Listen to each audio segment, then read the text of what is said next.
স্বাস্থ্যক্ষেত্রে এবার আলাদা রুটম্যাপ তৈরি করছে পশ্চিমবঙ্গ রাজ্য সরকার।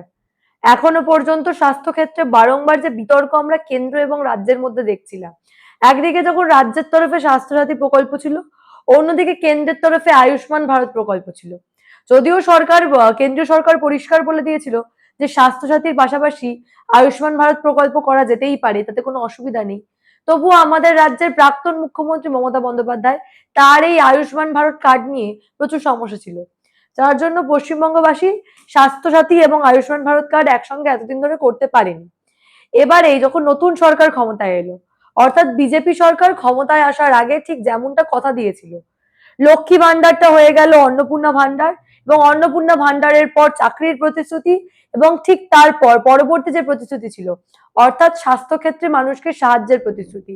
স্বাস্থ্যসাথীর মতোই আরেকটা যোজনা, যেটা হচ্ছে আয়ুষ্মান যোজনা।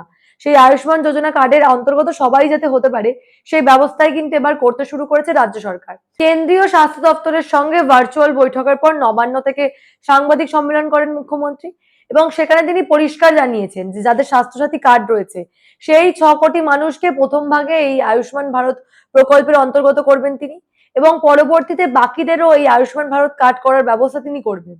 অর্থাৎ স্বাস্থ্যক্ষেত্রের ক্ষেত্রে বড় একটা গুরুত্বপূর্ণ সিদ্ধান্ত বা ঘোষণা আজকে মুখ্যমন্ত্রী করে দিয়েছেন বলা যেতে পারে। এই 6 কোটি মানুষ যাদের স্বাস্থ্যসাথী রয়েছে, প্রত্যেকেই কিন্তু আয়ুষ্মান ভারতের অন্তর্গত হবেন, এবং সেই ব্যবস্থা মুখ্যমন্ত্রী করবে, এবং স্বাস্থ্যক্ষেত্রের উন্নয়নের জন্য বাকিদেরও পরবর্তীতে এই কাজ করে দেওয়া হবে বলেই কিন্তু ইতিমধ্যে মাননীয় মুখ্যমন্ত্রী ঘোষণা করেছেন। তার বক্তব্য একবার শোনাবো।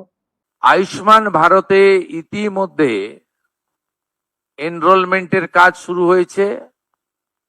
আমাদের বিশ্বাস যে জুলাই মাস থেকে আয়ুষ্মান ভারতের কার্ড আমরা দিতে পারবো, এবং তার বেনিফিট গোটা ভারতবর্ষে আয়ুষ্মান ভারত কার্ড হোল্ডাররা পাবেন। আমরা আশা করছি যে স্বাস্থ্যসাথীর কার্ডের সঙ্গে যুক্ত এমন 6 কোটিরও বেশি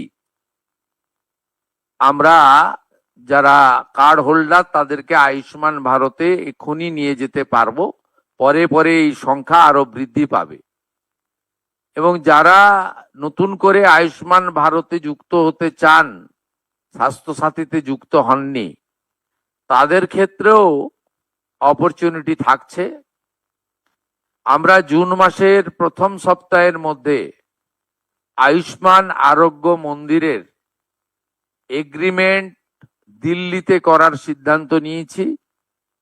সেখানে পশ্চিমবঙ্গ সরকার এবং ভারত সরকার মন্ত্রী স্তরে, আধিকারিক স্তরে উপস্থিতিতে একটি ইভেন্টের মাধ্যমে বা একটি ছোট্ট অনুষ্ঠানের মাধ্যমে আমরা এটা করব। কারণ আয়ুষ্মান আরোগ্য মন্দিরের বেনিফিট শুধু পশ্চিমবঙ্গে থাকা স্থায়ী বাসিন্দারা নন, প্রায় 1 কোটির কাছাকাছি পশ্চিমবঙ্গের স্থায়ী বাসিন্দা কর্মসূত্রে পেটের টানে বাইরের রাজ্যে আছেন বা এডুকেশন নেওয়ার জন্য বাইরের রাজ্যে আছেন, তারাও এই সুযোগ পাবেন গোটা দেশব্যাপী।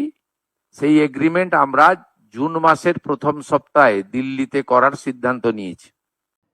আজকে নবান্ন থেকে প্রধান উপদেষ্টা সুব্রত গুপ্ত এবং মুখ্য সচিব মনোজ আগরওয়ালকে পাশে নিয়ে তিনি এই সাংবাদিক সম্মেলন করেন, এবং সেখান থেকে তিনি পরিষ্কার করে দিয়েছেন যে আগামী জুলাই মাসের মধ্যে এই আয়ুষ্মান ভারতের প্রকল্পের অন্তর্গত যারা, অর্থাৎ যাদের স্বাস্থ্যসাথী রয়েছে, তারা যাতে এই আয়ুষ্মান ভারতের সুবিধা পায়, সেই ব্যবস্থা তিনি করে দেবেন। অন্যদিকে যারা স্বাস্থ্যসাথী কার্ড করায়নি বা স্বাস্থ্যসাথী প্রকল্পের অন্তর্গত নয়, তারাও যাতে এই সুবিধার বা এই প্রকল্পের সুবিধা নিতে পারে, সেই ব্যবস্থাও কিন্তু তিনি করবেন, এই বার্তা ইতিমধ্যে দিয়েছেন। অর্থাৎ হেলথ সেক্টরের ক্ষেত্রে একটা যুগান্তকারী পরিবর্তনের কথা তিনি বলছেন।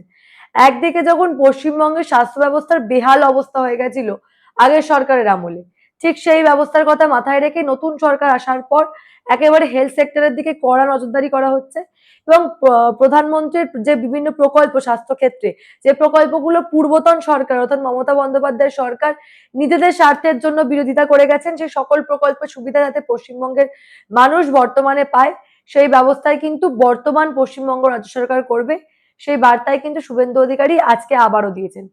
অন্যদিকে স্বাস্থ্য ক্ষেত্রে নিয়োগের ক্ষেত্রে বিভিন্ন সমস্যা আমরা বারে বারে দেখেছি। শুভেন্দু অধিকারী আজকে দাবি করেছেন প্রায় মাত্র 53% নিয়োগ এখনো পর্যন্ত স্বাস্থ্য ক্ষেত্রে হয়েছে, বাকি নিয়োগ এখনো বাকি।